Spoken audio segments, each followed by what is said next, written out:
வணக்கம். செல்வகுமாரின் 2025 ஜனவரி 16 மாலை நிலவர ஆய்வறிக்கை. அதிகாரப்பூர்வ வானிலை அறிக்கைக்கு இந்திய வானிலை ஆராய்ச்சித்துறை அறிக்கையை பார்க்கவும். கடந்த 24 மணி நேர மழை பொழிவை பொறுத்தவரைக்கும் எதிர்பார்த்தது போலவே தென் மாவட்ட மேற்கு தொடர்ச்சி மலையில் கனமழை பொழிவு பொழிந்திருக்கிறது. மிக கனமழை பொழிவு பொழிந்திருக்கிறது. அதன் அடிப்படையில் திருநெல்வேலி மாவட்டம் ஊத்து 13 சென்டிமீட்டர் மழை, திருநெல்வேலி மாவட்டம் நாலுமுக்கு 12 சென்டிமீட்டர், திருநெல்வேலி மாவட்டம் காக்காட்சி 11 சென்டிமீட்டர், மாஞ்சோலை 9 சென்டிமீட்டர். மேலும் ராமநாதபுரம் மாவட்டம் கமுதி AWS 2 சென்டிமீட்டர், பரமக்குடி மற்றும் பாபநாசம் திருநெல்வேலி 1 சென்டிமீட்டர். இந்த 1 சென்டிமீட்டருக்கு மேல் கூட டெல்டாவில் வேதாரண்யம் பகுதிகளில் பொழிந்திருக்கிறது. ஆனால் அது மழைமானி உள்ள இடத்தில் பொழியவில்லை. இப்படி மழைமானி இல்லாத இடங்களில் நேற்றைக்கு மழை பொழிந்தது. அதாவது அதிகாரப்பூர்வ மழைமானி இல்லாத இடங்களில்.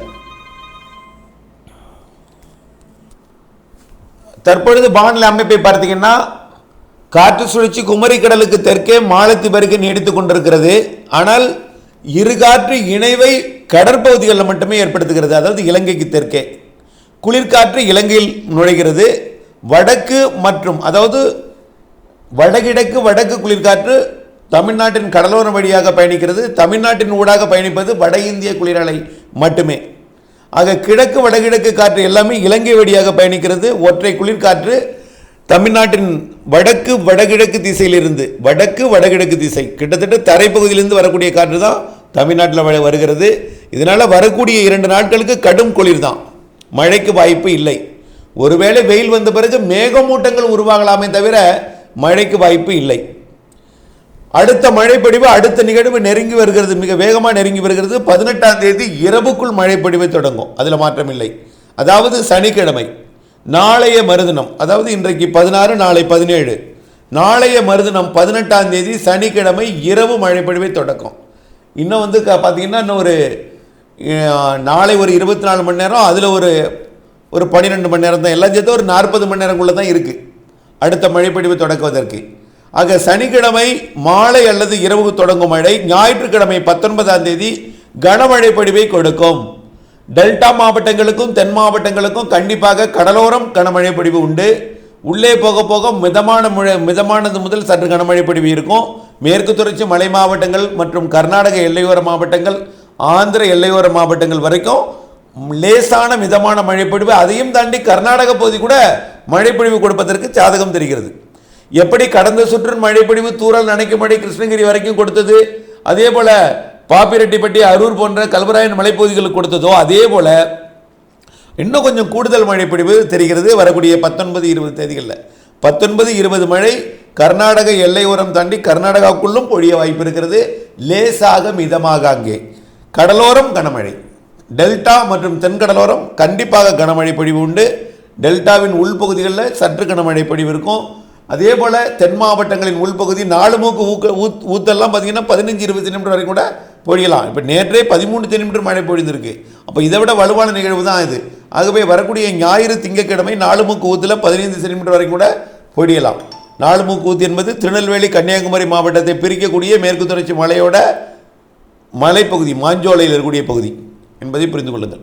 பிற மாவட்டங்களில் கண்டிப்பாக ஒரு 5-7 சென்டிமீட்டர் வரைக்கும் ஒரு சில இடங்களில் பொழியலாம். பெரும்பாலான இடங்களில் 1-2 சென்டிமீட்டர் பொழியும்.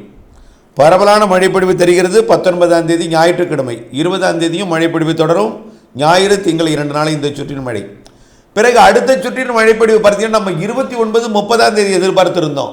ஆனால் அது மிக வேகமாக வருகிறது. 27ஆம் தேதியே மழைப்பொழிவை தொடக்கலாம். எப்படி 18ஆம் தேதி இரவு மழைப்பொழிவை தொடக்குகிறதோ அதே போல் 28ஆம் தேதி அதிகாலை மழைப்பொழிவை கண்டிப்பாக தொடக்கும். 27ஆம் தேதி இரவு மழைப்பொழிவை தொடக்குவதற்கு சாதகம் இருக்கு.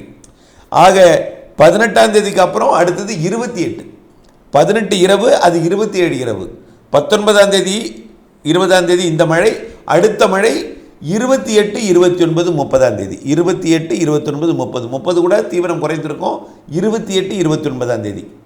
ஆக இந்த மாத இறுதி நாட்களில் 30, 31 முகூர்த்த நாள், 31ஆம் தேதி கூட திருமண வைபவங்கள் இருக்கலாம். அந்த நாளில் எந்த இடையூறும் இருக்காது. ஆனால் அதற்கு முன்பே 27 இரவு மற்றும் 28, 29ஆம் தேதி மழை நாள். இதில் இடையில இருக்கக்கூடிய நாள்னா இடைவெளி நாள், மழை இடைவெளி நாள், மழை இல்லாத நாள். நாளை 17ஆம் தேதி இடைவெளி. நாளை முதிர்ந்த நெல் தானியங்களை அறுவடை செய்திடுங்கள். நாளைய மறுதினம் சனிக்கிழமை 18ஆம் தேதி மாலை வரைக்குமே பகல் நேரம் முழுவதுமே இடைவெளி தான். மேகம் சூழலாம், ஆனால் நனைப்பதற்கு வாய்ப்பில்லை.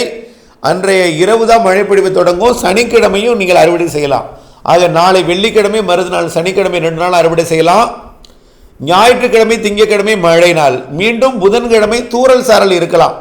அதாவது 19, 20, 21ஆம் தேதி தூறல் சாரல் இருக்கலாம். 19, 20 தான் மழை. 21ஆம் தேதி தென் மாவட்டங்களுக்கு தான் தெரியுது, அது பிற மாவட்டங்களுக்கு தெரியல. 21லிருந்து 26ஆம் தேதி வரை இடைவெளி. 21, 22, 23, 24, 25, 26 ஆகிய 6 நாட்கள் மழை இடைவெளி நாள், மழை இல்லாத நாள். அன்றைக்கு அந்த தேதியில் முதிர்ந்த நெல் தானியங்களை அறுவடை செய்திடுங்கள். அடுத்தது 27 இரவிலிருந்து 28, 29 மழை நாள். 30ஆம் தேதி இருக்கலாம், ஆனால் 31ஆம் தேதி மழை இல்லை. 31ஆம் தேதி வாய்ப்பு குறைவு. 1ஆம் தேதியிலிருந்து மீண்டும் 31லிருந்து 1ஆம் தேதியிலிருந்து 7ஆம் தேதி 6ஆம் தேதி வரை இடைவெளி. 6ஆம் தேதி வரை இடைவெளி. மீண்டும் பிப்ரவரி 7, 8, 9 மழை வாய்ப்பு இருக்கிறது. இப்படி 10 நாட்களுக்கு ஒரு முறை பிப்ரவரியிலையும் மழை இருக்குது. பிப்ரவரி மாதத்தில் 3 சுற்றில் மழை இருக்குது. அதாவது 10 நாட்களுக்கு ஒரு முறை, தலா 2 நாள் அல்லது 3 நாள். அடுத்தது 10ஆம் தேதிக்கு மேலே 20ஆம் தேதிக்குள்ளே ஒரு 2 நாள், 20லேருந்து மாத இறுதிக்குள்ளே ஒரு 2 நாள். ஆக அந்த மாதத்தில் ஒரு 6 நாள் மழை நாள் தெரிகிறது பிப்ரவரியில். அடுத்தபடியாக மார்ச் ஏப்ரல்லையும் மழை இருக்குது. மார்ச் ஏப்ரல் மே கண்டிப்பாக இருக்கும். கடல் மட்டும் இப்போ சாதகமாக இருக்குது. வளிமண்டலம் இடையூறாக இருக்கிற காரணத்தினால தான் மழை பொழிவிற்கு எட்டி பிடித்து மழை பொழிவை கொடுக்குறதுல போராட்டம். அப்படி இருந்தும் கூட நாகப்பட்டினம் மாவட்டம், வேதாரண்ய பகுதி, திருநெல்வேலி மாவட்ட பகுதி, இதெல்லாம் ராமநாதபுரம் கடலோரெல்லாம் மழை இருந்தாலும் வளிமண்டலம் சாதகமாக அமையக்கூடிய மாதம் பார்த்திங்கன்னா மார்ச் ஏப்ரல் மே. நல்ல மார்ச் 21ஆம் தேதி நிலநடுக்கோட்டு இந்திய பெருங்கடலுக்கு சூரியன் நிலநடுக்கோட்டுக்கு வரும். பிறகு படிப்படியாக வடக்கே வந்துவிடும் என்பதனால் முற்றிலுமாக குளிர் விலகிவிடும், வளிமண்டலம் சாதகமாகிவிடும். மார்ச் ஏப்ரல் மே கூடுதல் மழை இருக்குது. ஏப்ரல் மே கண்டிப்பாக 2 வலுவான நிகழ்வுகள் இருக்குது. தலா ஒரு நிகழ்வு, மாதத்திற்கு ஒரு நிகழ்வு இருக்கிறது. கோடையில் சராசரிக்கு குறைவானவோ அல்லது சராசரி வெயில் இருக்கும்.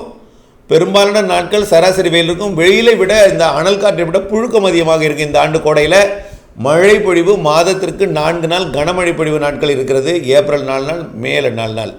பிற நாட்களும் சிறு சிறு மழைகளும் இருக்கிறது அந்த மாதத்தில் என்பதை புரிந்து கொள்ளுங்கள். ஆக வானிலை அப்டேட்ஸுடன் இணைந்திருங்கள். வானிலை அறிந்து விவசாயம் செய்திடுங்கள். இடைவெளி அறிந்து அறுவடை செய்திடுங்கள். வானிலை அனைத்திற்கும் அடிப்படை, அனைத்து பணிக்கும் என்பதை உணர்ந்து திட்டமிட்ட பணி செய்து லாபம் அடைந்திடுங்கள். நன்றி.